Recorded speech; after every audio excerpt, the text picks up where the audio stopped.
Bom, gente, vamos começar então a aula. O pessoal vai chegando aí, nós vamos liberando, ok?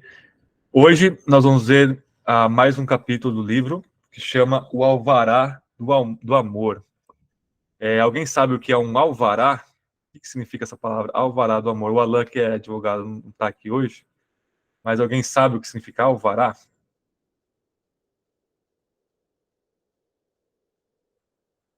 Sabe, Fer?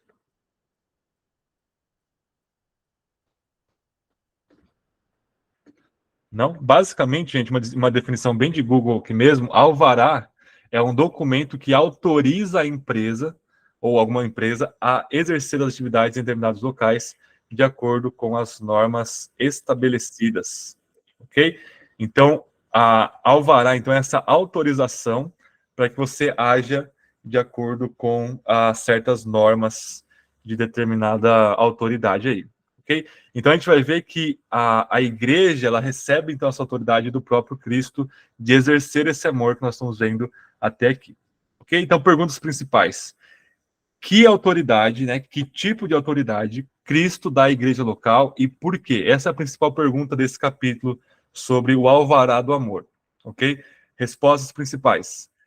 Cristo autoriza a igreja local a proclamar e proteger o evangelho, a reconhecer ou confirmar aqueles que pertencem a ela, a uni-los a si mesma, a supervisionar o seu discipulado e a excluir qualquer impostor.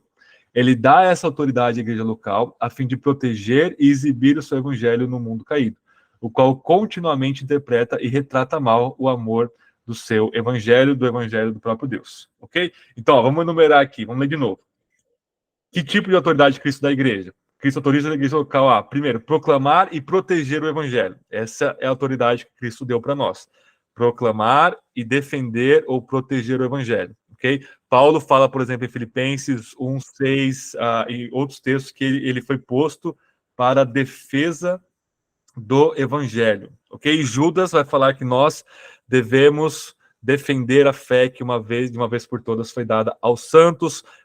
Pedro fala lá em 1 Pedro 3, ou 2 Pedro 3, que nós devemos ah, dar razão da esperança que é em nós, para quem perguntar. Então, Cristo nos chama a proclamar e a defender, né, proteger o evangelho, okay? As boas novas de Jesus. A reconhecer e confirmar aqueles que pertencem a ela, ou seja, a ela quem? A igreja. Então, quem pertence à igreja? A gente reconhece e a gente confirma. Okay? A uni-los a si mesmo, então a igreja vai unir aqueles que ela reconheceu, ela une a si mesma na membresia, ela supervisiona o discipulado e ela exclui qualquer impostor. Okay? Então Jesus dá a autoridade à igreja local para proteger e exibir, mostrar o seu evangelho, o seu amor para este mundo caído que frequentemente aí distorce esse amor de Deus. Frequentemente não, 100% das vezes. Ok? A Fer, quer falar alguma coisa? Não? Microfone aberto aí, eu acho. Então, bora lá. Ponto 1. Neste mundo caído, os hipócritas e hereges confundem o mundo no que diz respeito ao evangelho e à natureza do amor de Cristo. Por essa razão, Cristo autoriza a igreja a distinguir o povo de Deus. Ok? Então, a Paulo vai falar lá em 1 Coríntios 5 sobre o jovem que estava, é um caso muito conhecido, né? O jovem que estava dormindo com a madrasta, e Paulo fala que tal iniquidade não se encontrava nem entre os pagãos corintos, que eram altamente imorais, que eram pessoas que tinham um culto aos deuses que envolvia orgias, que envolvia tudo quanto é tipo de degradação humana, e mesmo assim eles não dormiam com a madrasta ou com o padrasto. Então, na igreja de Corinto, levantou esse jovem aí, e o pessoal não estava disciplinando ele, o pessoal estava lá em Corinto, a igreja de Corinto estava exercendo o amor lá de uma forma absolutamente indevida, não bíblica e, portanto, não amorosa em nenhum aspecto. Ok? E aí Paulo fala assim, olha, até é importante que haja os hereges entre vocês para que quem é sincero se manifestar e se evidenciar, ok? E para quem é sincero na fé, realmente tirar do seu meio esse povo, ok? Então, infelizmente e inevitavelmente, vira e mexe se levanta hipócritas e hereges nas igrejas. Pensando em igrejas locais não, em igrejas saudáveis, a tendência é os hereges saírem ou serem expulsos. Os hereges e os hipócritas, quem está aí numa falsidade absoluta da fé, né?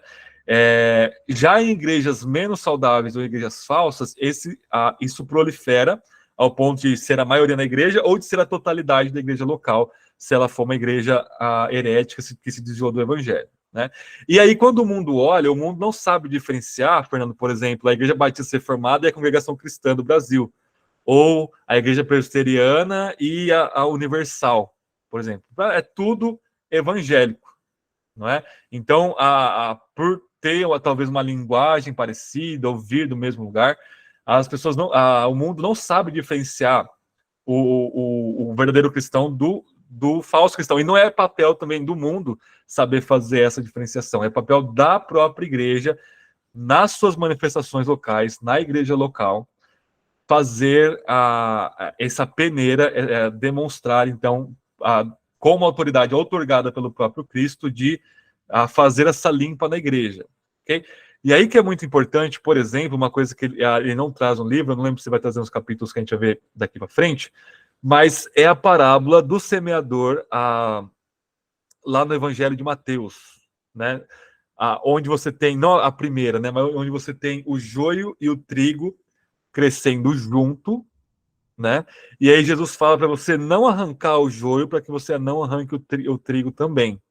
E eles serão ceifados no dia do juízo final, no dia final, na volta de Cristo, ok? Na história da igreja, o pessoal, aí extrapolando um pouquinho o livro, né? O pessoal interpretou isso como a doutrina do corpus mixtum. O corpus mixtum vai dizer que a igreja local, ela é composta de uma mistura, é um corpo misto de joio e trigo, um corpo misto de ovelhas e bodes, e não tem o que fazer em relação a isso, porque o próprio Jesus falou assim, olha, não tire o joio junto com o trigo, porque senão você vai danificar o trigo também. Você tem que esperar até ficar maduro, até o juízo final, ok? Entretanto, porém, todavia, o lugar de sementeira, onde o joio e o trigo crescem junto, não é a igreja. Jesus fala que o lugar de sementeira é o mundo. Então, no mundo se cresce junto o joio e o trigo. Se você arrancar o trigo, se você arrancar a igreja do mundo, o mundo é destruído.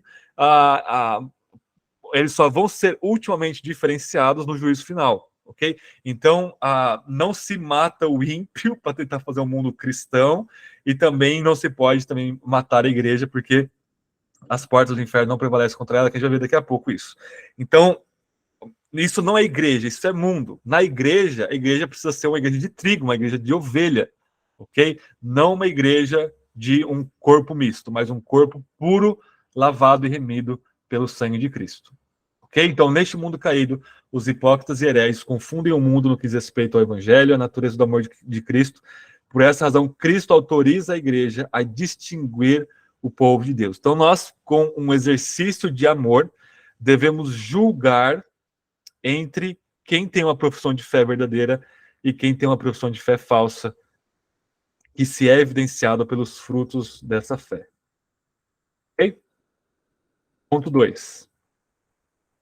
No Evangelho de Mateus, Jesus demonstra estar preocupado com quem se identifica com seu nome e quem não, porque se identificar com ele significa se identificar com o Pai Celestial. Então ele vai trabalhar bastante o Evangelho de Mateus nesse capítulo, daqui a pouco a gente vai ver alguns versículos, porque é em Mateus, dos 4 evangelhos, que você tem ali a palavra igreja, a palavra eclesia, que a gente está vendo na escola bíblica lá em Tessalonicenses, que Jesus vai trabalhar mais explicitamente essa questão da eclesia, da igreja, enquanto organismo, enquanto instituição, que preza pelo seu nome e que é chamado pelo seu nome, portanto é chamado pelo nome de Deus. Okay? Então, a pergunta desse ponto é: quem tem autoridade para falar em nome do céu? Quem tem autoridade para falar em nome de Deus? O Evangelho de Mateus vai responder que primeiro e de forma suprema é o próprio Jesus, como Deus encarnado, como o Emanuel, né? Mas Jesus também chama os seus discípulos a serem identificados com o seu nome, portanto, falar no nome dos céus, os céus, porque é uma linguagem específica de Mateus, né? Enquanto os evangelhos falam de evangelho de Deus, Mateus dá um foco mais no evangelho do céu, o reino dos céus, em vez do reino de Deus, que é a mesma coisa, sinônimo, né? Mas o céu, ele traz o lugar de autoridade de onde que vem a palavra de Deus, ok? Então, nós que nos chamamos pelo nome de Cristo, somos cristãos, e nos identificamos com o nome de Cristo, temos essa autoridade para falar em nome dos céus aqui no Evangelho de Mateus, ok? Olha só alguns pontos aqui. Jesus diz aos seus discípulos que receber em seu nome aqueles que se humilham como uma criança é receber o próprio Jesus. Então, existe uma identificação de Jesus com aqueles que têm o seu nome e que recebem pessoas em seu nome, Mateus 18:5.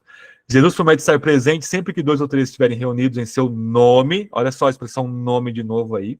Assim como a presença de Jeová entre o seu povo no Antigo Testamento estava presente, né? Jesus recorda seus discípulos a viajarem até os confins da terra, batizando mais discípulos em seu nome, bem como o nome do Pai e do Espírito, Mateus 28:19, ao mesmo tempo em que alguns alegarão ter feito grandiosas profecias, expulsarão demônios, obras poderosas em nome de Cristo, mas Jesus promete lhes afastar, visto que eles são praticantes de iniquidade e nunca fizeram a vontade do Pai, que está nos céus, Mateus 7:21-23. Ok? Então, aqueles que seguem a Jesus, um sinônimo para ser discípulo de Jesus é você ser chamado pelo nome de Cristo, se identificar com o nome de Cristo, ok? Portanto, ter essa identificação com Cristo, quando você é recebido por alguém, você está recebendo o próprio Cristo, você vai fazer as coisas em nome de Cristo, você vai orar em nome de Cristo, batizar em nome de Cristo, né? Ao mesmo tempo que eu posso falar que eu sou de Cristo, fazer essa identificação, e realmente não ser, ok? E aí, esse contexto de Mateus 7 é muito importante, porque muitos dirão em meu nome, em teu nome expulsei demônios, fiz muitas maravilhas, mas antes disso, o contexto é o quê? Jesus está falando assim, olha, vocês precisam distinguir o falso profeta. Vamos ver lá em Mateus 7? Vamos dar uma olhada lá, para não ficar só de boca, né? Mateus 7...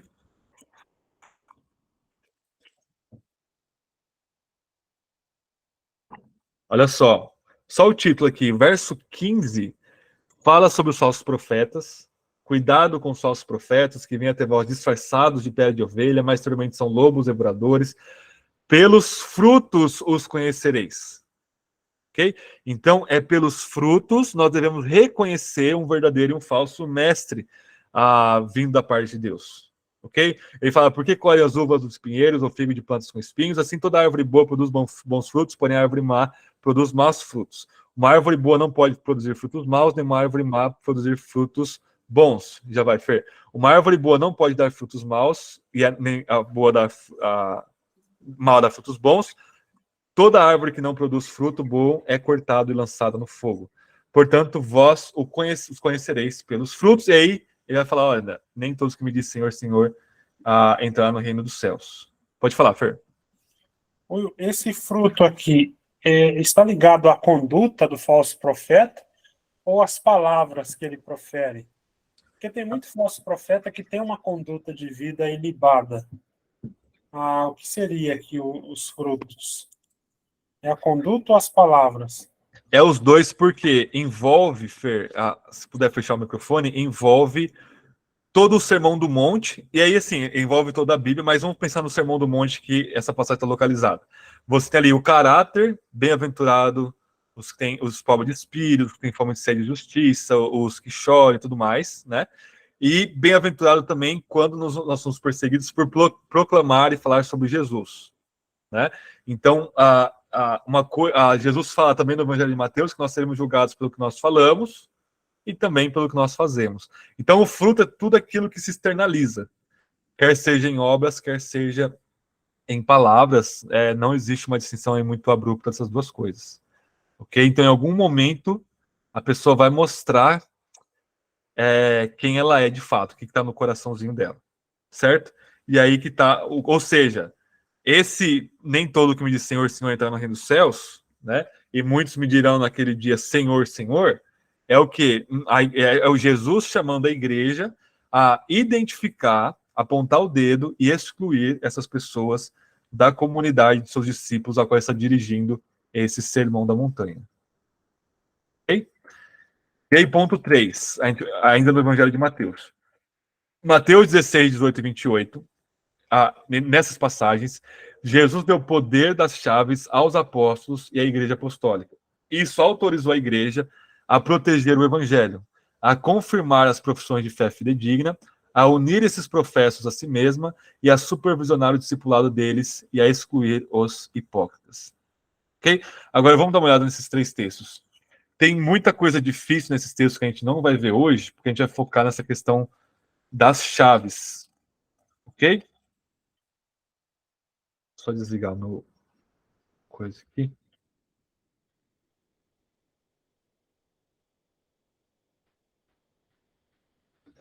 Vamos lá, Mateus 16. A gente não vai ler todo o capítulo, tá? A partir do verso 5 de Mateus 16, você tem o quê? O fermento dos fariseus. Jesus fala, tome cuidado com o fermento dos fariseus, eles não sabem o que Jesus está falando. E aí termina esse parágrafo dizendo lá no verso 12, né? Então eles entenderam que Jesus não dissera que tomassem cuidado com o fermento dos pães, mas com o ensino dos fariseus e dos saduceus. Então você tem que distinguir o falso ensino. E os fariseus e os saduceus tinham uma falsa doutrina. Você precisa tomar cuidado com ela.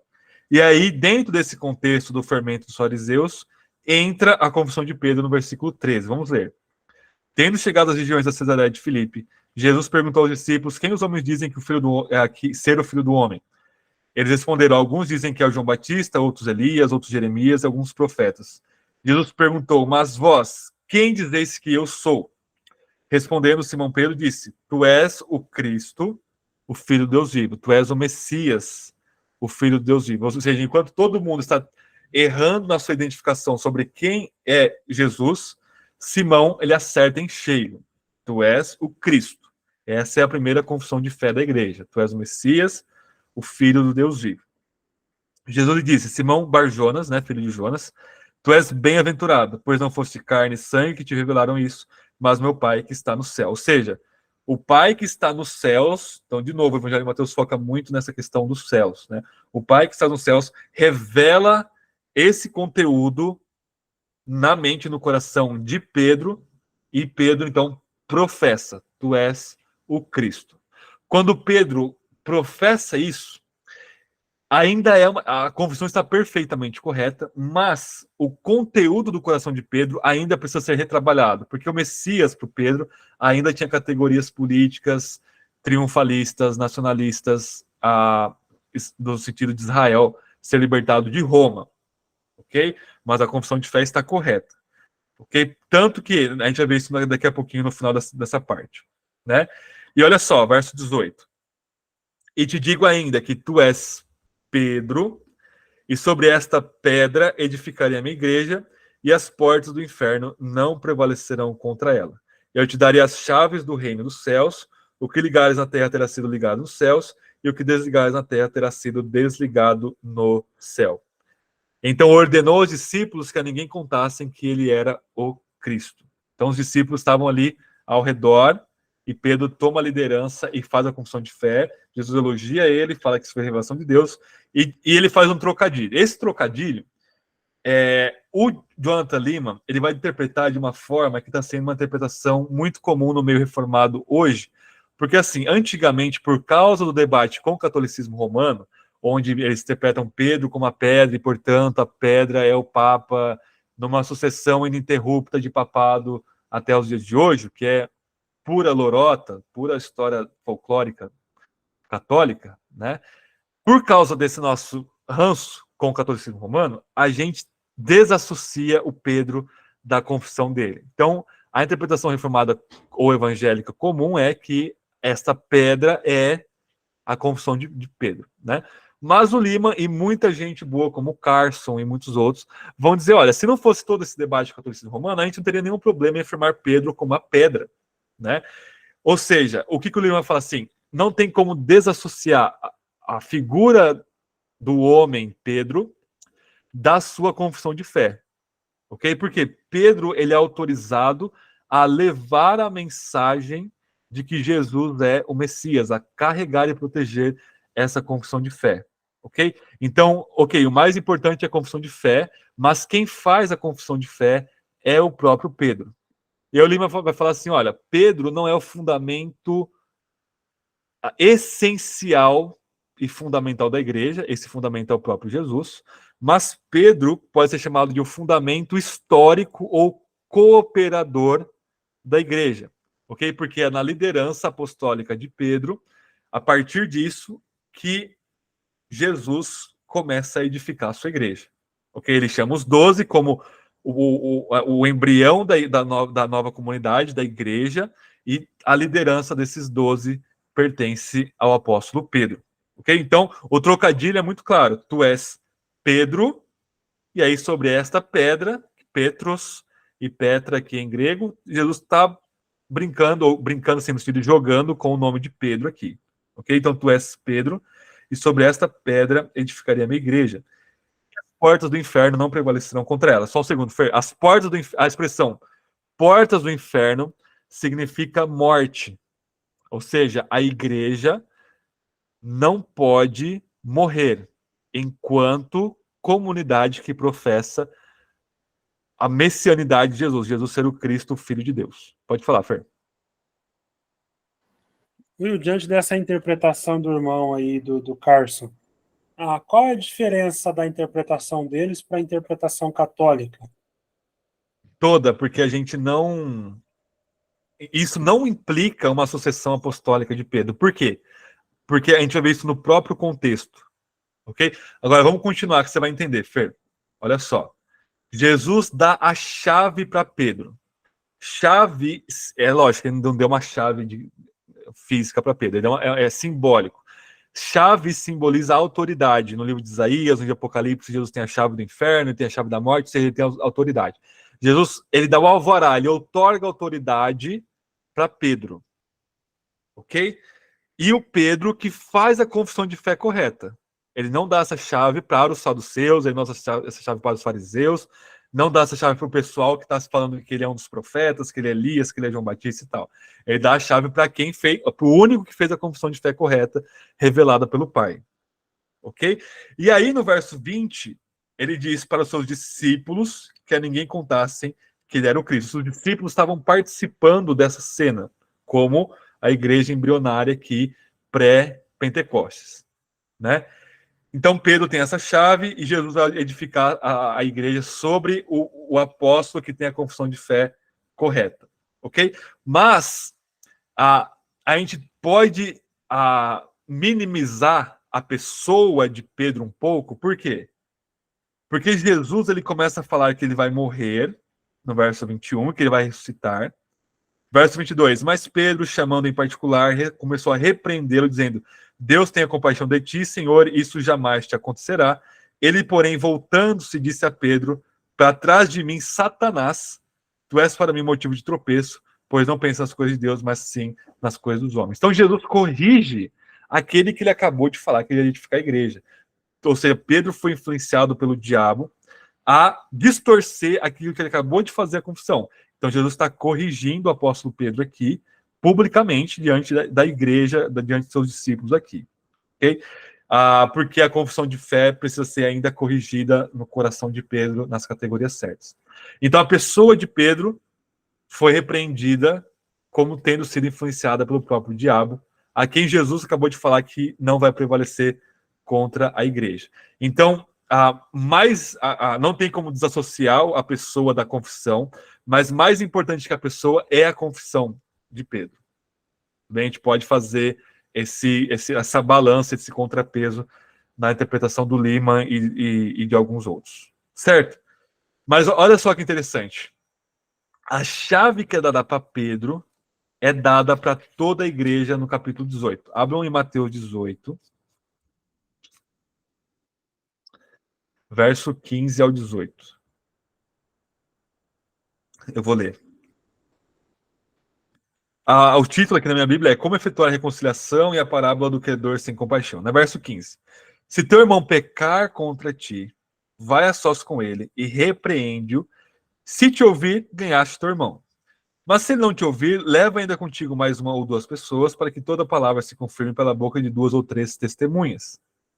Se ele se recusar a ouvi-las, dize-o aí de novo, eclesia, mesmo lá no Mateus 16, as portas do inferno não vão aparecer contra a igreja. De novo aqui, diz-o a igreja. Então existe uma estrutura, existe uma instituição chamada igreja. Jesus está falando aqui, né?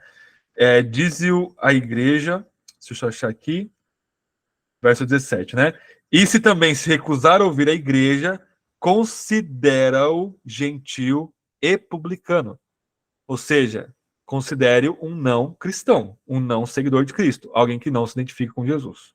Se ele não ouvir quem? A igreja. A igreja está acima do indivíduo aqui.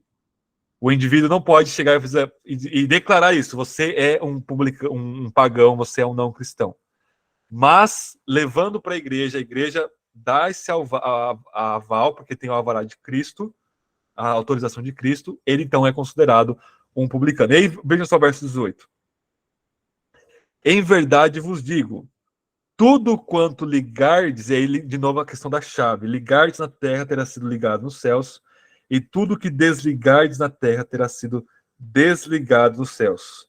E ainda vos digo mais, se dois de vós na terra concordarem em pedir cerca de qualquer questão, isso lhes será feito por meu Pai que está nos céus, pois onde está 2 ou 3 reunidos em meu nome, ali estou no meio deles. Ok? E aí depois Pedro pergunta quantas vezes a gente deve perdoar o irmão, Jesus fala 70 vezes 7. Ok?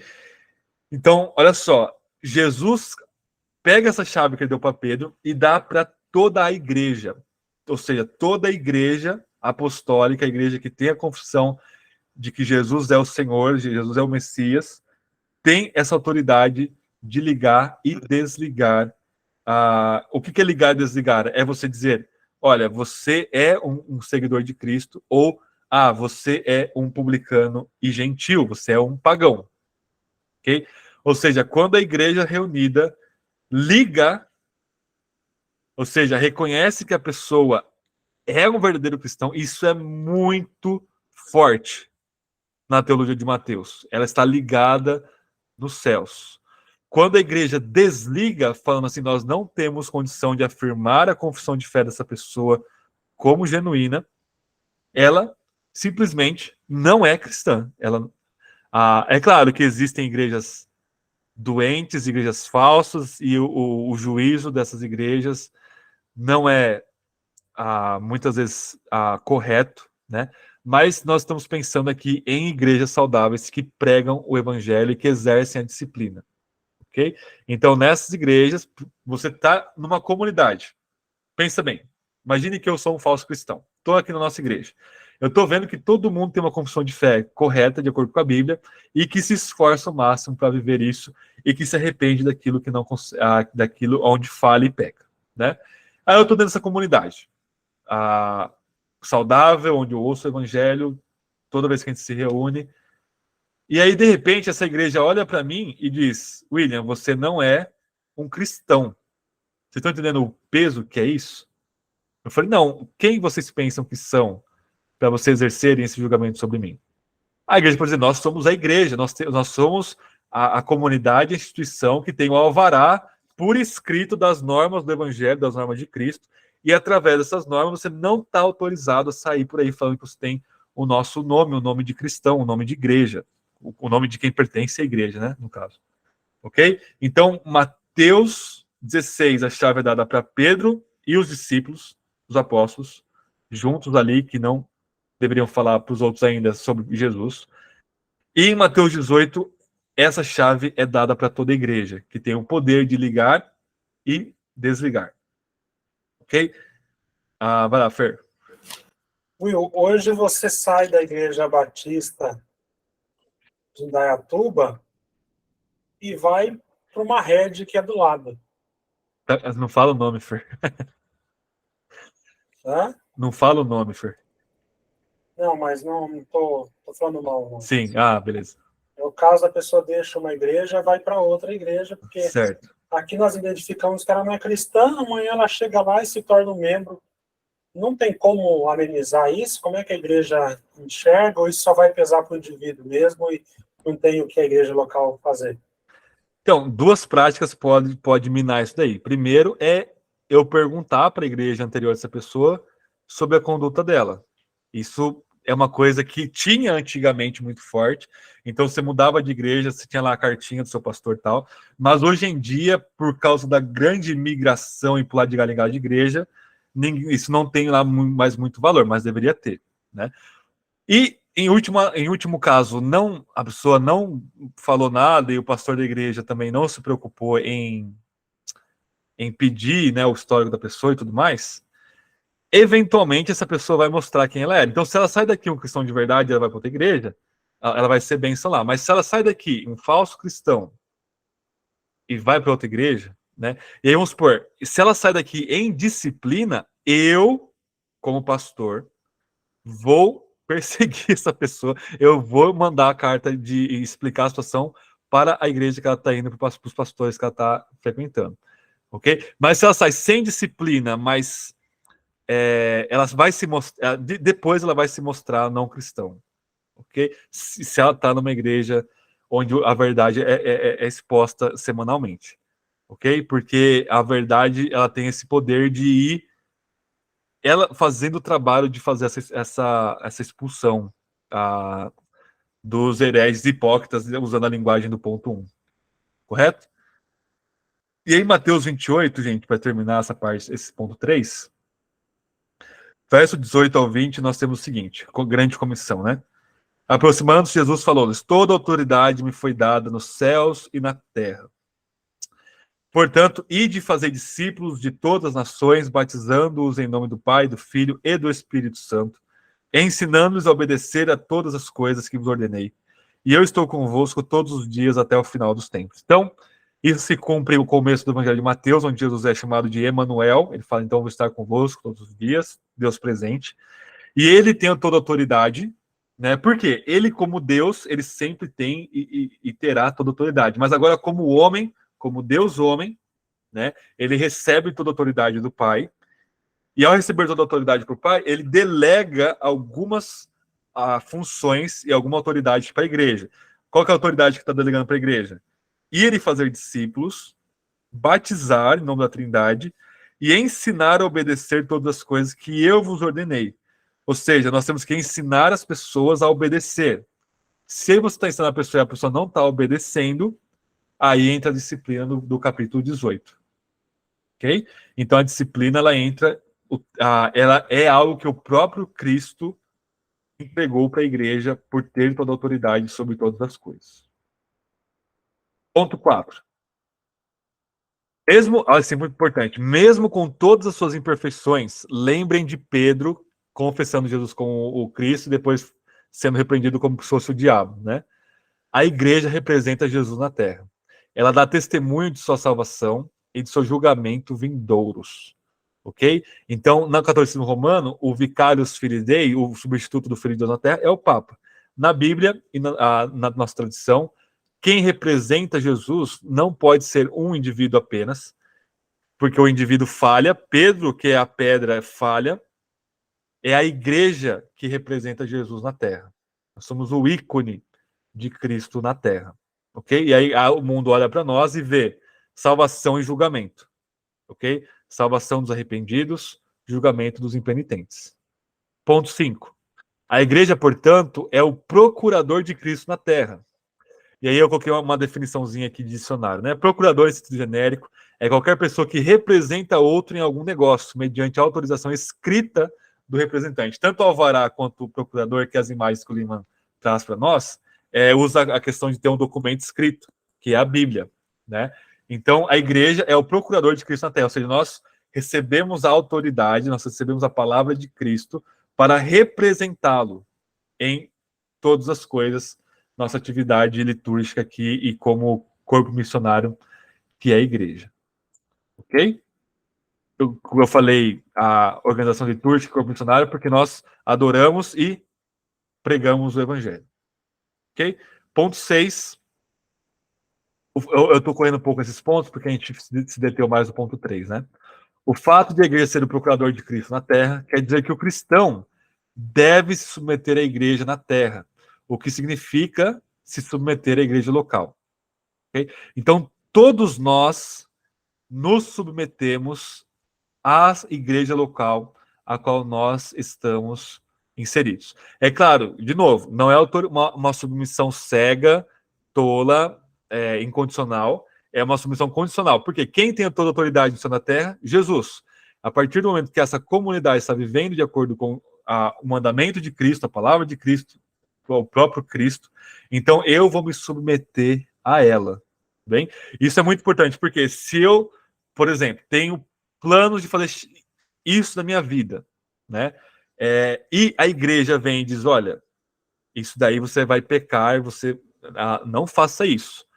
Eu preciso me submeter à igreja. E vejam que ele fala igreja, ele não fala simplesmente a pastores, ele não fala simplesmente conselho ou diáconos, ele fala igreja. Nós nos submetemos uns aos outros no temor de Cristo.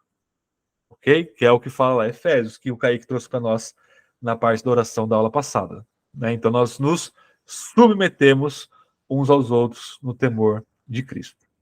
Ok? Até mesmo os pastores, são submissos à igreja. Ok? Então, se alguém chegar para mim e dizer, William, isso que você falou, eu não achei assim. Acho que você poderia ter usado uma ilustração melhor, ou a sua interpretação, acho que você poderia ter interpretado melhor, e mostrar para mim, por A mais B, que é correto, eu preciso me submeter à igreja. Né? Então, muitos anos atrás, sei lá, 8, 9 anos atrás, eu preguei uma vez, e no meio da mensagem tinha lá sobre vestes, como nós devemos vestir com modéstia. Né? E aí eu citei como exemplo que eu estava vendo, como um cara bem jovem, que em determinada igreja, em determinada tradição, as mulheres, por mais que a igreja tivesse uma doutrina boa, as mulheres tinham uma tendência de se vestir de forma muito inapropriada, né? Muito como que é a palavra? Muito sedutora, né? E aí eu usei isso de ilustração para que as irmãs da nossa igreja, na época tinha muito pouco, não fizesse isso. E aí uma mulher, que não estava mais entre nós, mas uma mulher no final do culto me chamou e disse, olha, William, não é bem assim, eu já fui dessa igreja, você fez uma generalização errada e tudo mais. Eu falei, mano, é verdade, me perdoa na hora, me perdoa, domingo que vem eu vou corrigir esse ponto publicamente, porque você me convenceu que eu fiz uma generalização indevida. Então vocês estão vendo, ou não somente de pregação, né? Eu estou falando de pregação por causa do ofício principal do pastor, mas na vida como um todo, né? Nós devemos nos submeter à igreja como um todo. E nós temos ponto 7. Como podemos, então, definir formalmente a membresia e a disciplina da igreja local? E ele fala, como sendo a formação e o rompimento de uma aliança entre um crente e uma igreja. Então, vamos definir lá, ele vai definir depois melhor, né? O que é membresia? É a formação pactual de um crente individual com a igreja comunitária, né? Eu estou chovendo uma olhada entre igreja comunitária para vocês entenderem mesmo. O que é disciplina? É o rompimento desse pacto entre o indivíduo e a comunidade. Então, ele vai definir nos termos da seguinte forma. A membresia da igreja é, em primeiro lugar, uma aliança de união entre uma igreja específica e um crente. Uma aliança que consiste em segundo lugar, na confirmação que a igreja faz da profissão de fé no evangelho por parte do crente. Então a igreja confirma que a profissão de fé dele é verdadeira. Em terceiro lugar, na promessa da igreja de oferecer supervisão ao crente, lembra de Mateus 28, da grande comissão. E 4, na promessa do crente de se unir com a igreja e de se submeter à sua supervisão. Então a igreja supervisiona e eu vou me colocar debaixo dessa supervisão. Essa membresia introdutória mínima, né? O que é disciplina na igreja, então? Em termos gerais, ela é o que constitui uma parte significativa do discipulado cristão. Observe que as palavras disciplina e discípulo compartilham de uma raiz em comum. Então veja a palavra aí, D-I-S-C-I-P, né? É a mesma raiz de disciplina e de discípulo, né? O discípulo é aquele que é disciplinado, ok? Ambas as palavras dizem respeito à educação no original, ou seja, nós somos educados por Deus na igreja.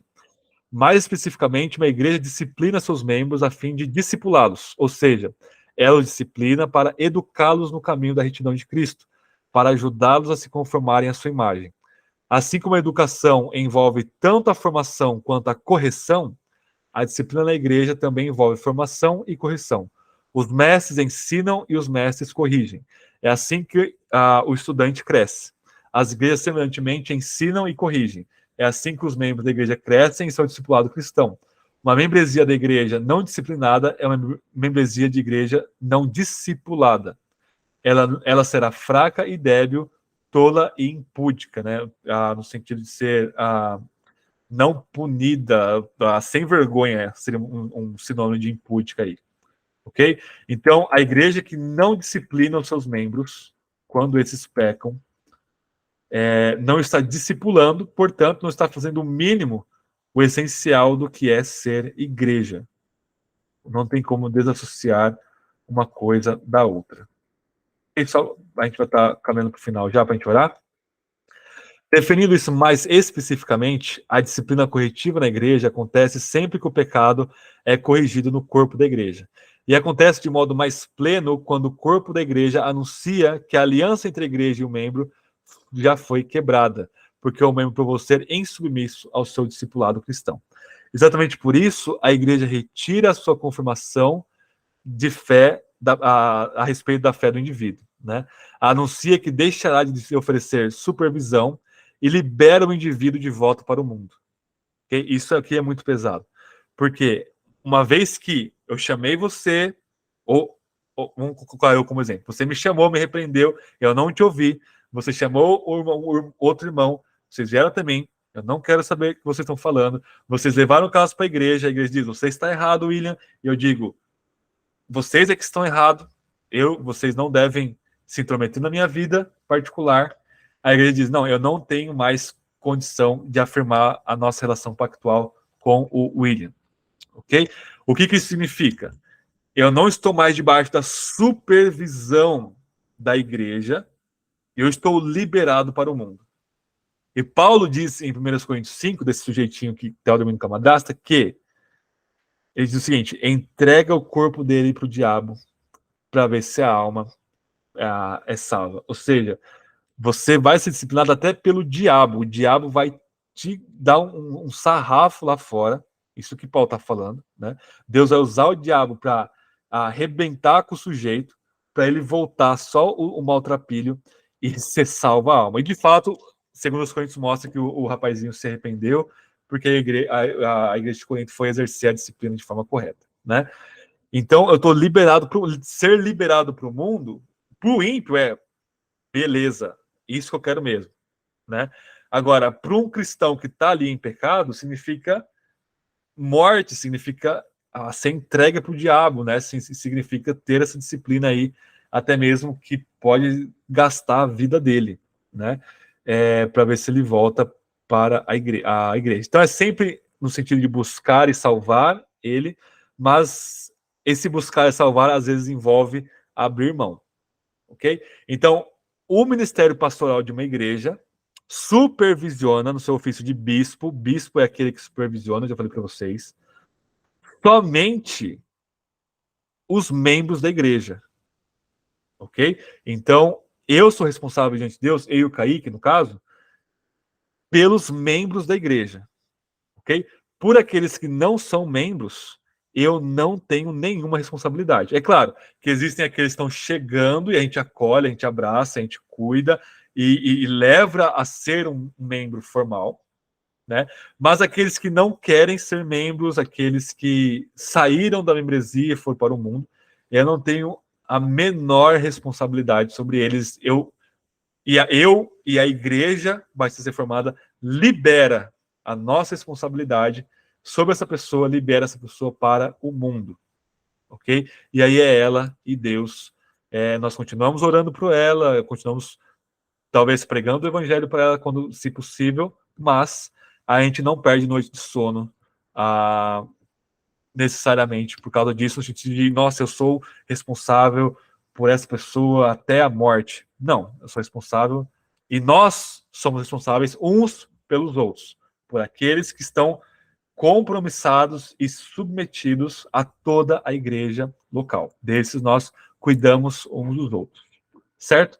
E aí o ponto 8, deixa eu só ver se é o último. Ponto 8 diz assim, essa aliança entre um crente e uma igreja local não remove as responsabilidades de um crente em relação aos outros crentes, mas de fato dá ao crente mais responsabilidade sobre os membros de sua igreja. Okay? Então não é tipo assim, a igreja me supervisiona e tudo bem no sentido abstrato da comunidade. Não, agora eu fazendo parte dessa comunidade, eu também tenho o alvará de Cristo para disciplinar o meu irmão. Lá em Mateus 18 se o teu irmão pecar contra ti. Né? Ou seja, quando eu estou no hall de membros, né, no rolo de membros de uma igreja, a minha responsabilidade ela multiplica por 1 milhão. Né? Eu estou ali agora não somente sendo supervisionado, mas eu faço parte da igreja que supervisiona também, né? E que cuida e que pastoreia uns aos outros. Tudo bem? Então, resumindo, a igreja é a comunidade que tem o alvará de Cristo, tem a outorgação da autoridade de Cristo para ligar e desligar, receber como membros pessoas com confissões de fé corretas e coerentes com a sua vida e desligar os impostores. Essa é a nossa responsabilidade e isso, para Mateus, para Jesus, para a Bíblia, para nós, é a demonstração do amor de Cristo. Esse é o alvará do amor, né? O amor que discipula e disciplina ao mesmo tempo, que liga e desliga. Certo, gente? Deixa eu desligar nossa gravação aqui. A gente já vai orar.